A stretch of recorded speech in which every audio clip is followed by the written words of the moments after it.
In the quiet suburb of Willow Creek, where maple trees lined the streets and the air carried the faint scent of fresh baked bread from the corner bakery, lived a woman named Emily Carter. She was 35, with soft brown hair tied back in a simple ponytail, and eyes that held a weight of quiet determination. Emily was a single mother to her 8-year-old son, Jack, a boy with curly blonde hair and a laugh that could brighten even the gloomiest day. Their home was a modest 2-bedroom apartment above a laundromat, where the hum of washing machines often lulled them to sleep at night. It was a crisp autumn morning when Emily's day began like any other. She woke before dawn. The sky outside her window still a deep indigo. She prepared breakfast, oatmeal with slices of apple for Jack, who rubbed his eyes sleepily at the kitchen table. "Mom, can we go to the park after school?" he asked, his voice soft and hopeful. Emily smiled, though her heart ached a little. Money was tight. She worked as a waitress at the local diner, scraping by on tips and long shifts. "We'll see, buddy," she replied, kissing his forehead. "Now, eat up, school bus is coming." As Emily walked Jack to the bus stop, the wind whispered through the leaves, carrying a chill that promised winter's approach. She waved goodbye as the yellow bus rumbled away, then headed to the grocery store for a few essentials. Her budget was slim: milk, bread, eggs, and maybe a treat for Jack if she could stretch it. The store was just opening, its fluorescent lights buzzing to life. Emily pushed her cart slowly down the aisles, calculating every penny in her mind. That's when she saw him, an elderly man, frail and hunched, sitting on the bench outside the store's entrance. His clothes were worn and threadbare, a faded gray coat hanging loosely on his thin frame. His face was lined with deep wrinkles, like the bark of an old oak, and his hands trembled slightly as he clutched a small paper cup, empty except for a few crumpled leaves that had blown in. He looked starving, his eyes distant, as if lost in some faraway memory. People hurried past him, their shopping bags rustling, but no one stopped. Emily paused, her heart tugging at the sight. She knew hardship after her husband left 5 years ago. She'd learned to make do with less, but this man, he seemed utterly alone. Without a second thought, Emily approached him. "Sir, are you okay?"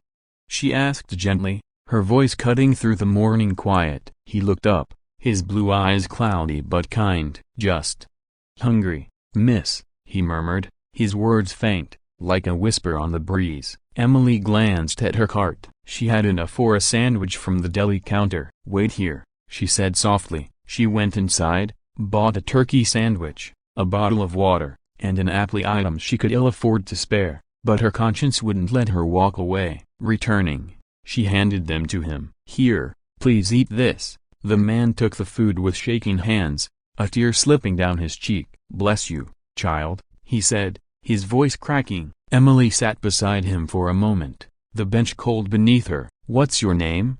she asked. "Harold," he replied between bites. "Harold Thompson." They talked briefly about the changing seasons, the birds in the trellis, simple things that bridged the gap between strangers. Emily learned he lived alone in a small room nearby, his family distant, his days filled with solitude. As she left for work, she felt a quiet warmth in her chest, despite the lighter wallet. The diner was busy that afternoon, plates clattering and coffee steaming. Emily moved with practiced ease, serving burgers and smiles to regulars. Jack came in after school, doing homework in a booth while she worked. "How was your day, Mom?" he asked, munching on fries she sneaked him. "Good, sweetie. Helped someone who needed it," she said, ruffling his hair. But as the hours ticked by, worry crept in. Rent was due soon, and her tips were meager today. She pushed the thoughts aside, focusing on the rhythm of her shifts, the pour of coffee, the ring of the register. Hours later, as the sun dipped low, casting long shadows across the diner's windows, a sleek black car pulled up outside. Emily wiped her hands on her apron, glancing out curiously. A man in a sharp suit stepped out, his posture confident, his dark hair neatly combed. He looked to be in his 40s, with a strong jaw and eyes that scanned the room purposefully as he entered. The diner felt quiet. He didn't fit here, among the vinyl booths and checkered floors. He approached the counter where Emily stood. "Excuse me," he said, his voice deep and steady. "I'm looking for the woman who helped an elderly man this morning outside the grocery store." Emily's heart skipped. "That was me," she replied, puzzled. "Why?" The man extended his hand. "I'm Michael Thompson, CEO of Thompson Enterprises." He paused, his expression softening. "That man, Harold.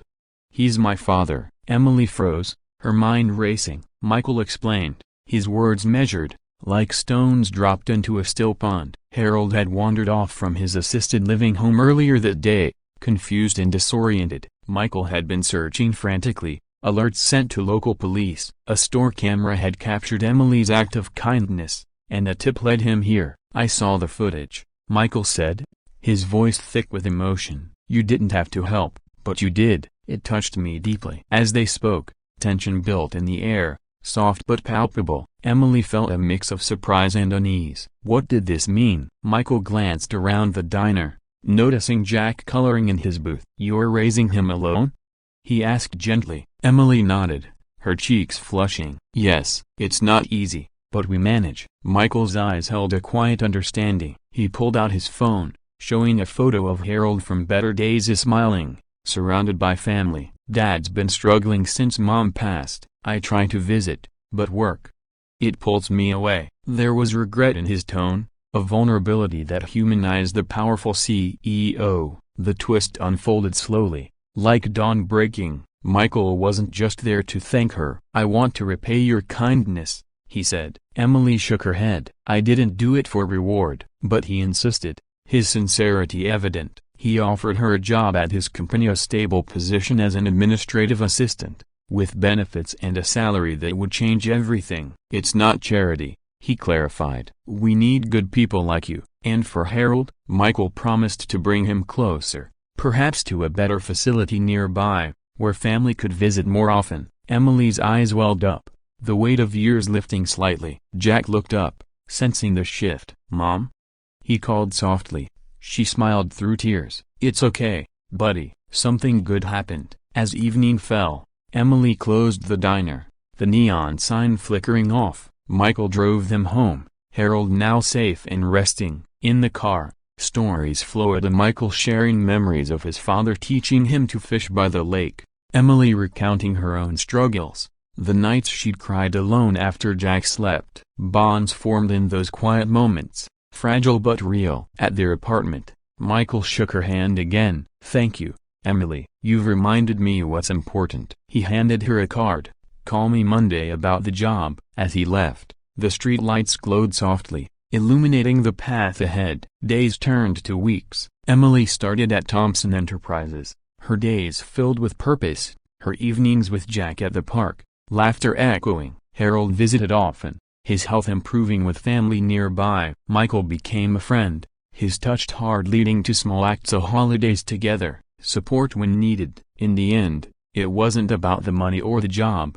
It was the ripple of one kind act, touching lives like a gentle wave. Emily learned that helping others, even when you have little, returns in unexpected ways. And as she tucked Jack in one night, the stars twinkling outside, she whispered, "Always be kind, son. It changes everything." So, reader, in your own life, pause for those in need. A small gesture might just spark a beautiful chain. What act of kindness will you do today?